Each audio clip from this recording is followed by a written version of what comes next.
ஆச்சி மிளகாய் தூள் வழங்கும் மணிச் செய்திகள். இணைந்து வழங்குபவர்கள் அரசன் சோ.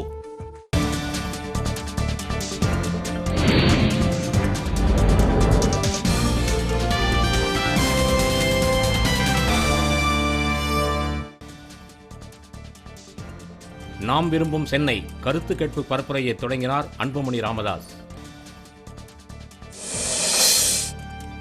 சென்னை மாநகராட்சியின் புதிய ஆணையராக பொறுப்பேற்றார் சந்திரமோகன். அதிகாரிகள் வாழ்த்து. மேட்டூரில் நகை வணிகரை தாக்கி 10 பவுன் தங்க நகைகள் 2 கிலோ வெள்ளிப் பொருட்கள் வழிப்பறி. கர்நாடகாவில் தேசிய புலனாய்வு முகமை நடத்திய ஆய்வில் IS தீவிரவாதிகள் 2 பேர் கைது. கமுக்க இடத்தில் விசாரணை. அஜ்மீர் பல்கலைக்கழகத்திலும் தாழ்த்தப்பட்ட ஆய்வு மாணவர் ஒருவர் முறைகேடாக இடைநீக்கம் செய்யப்பட்டதாக புகார். உசிலம்பட்டி அருகே மகளுந்தும் சரக்குந்தும் நேருக்கு நேர் மோதிய விபத்தில் இளம்பெண் உயிரிழப்பு. 5 பேர் படுகாயம்.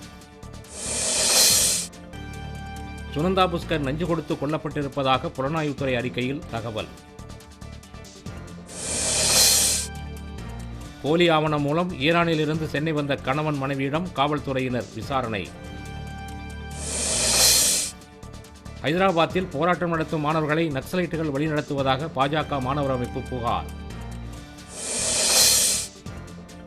கருகும் பயிர்களை காப்பாற்ற திருமூர்த்தி அணையிலிருந்து தண்ணீர் திறந்து விடுமாறு விவசாயிகள் கோரிக்கை.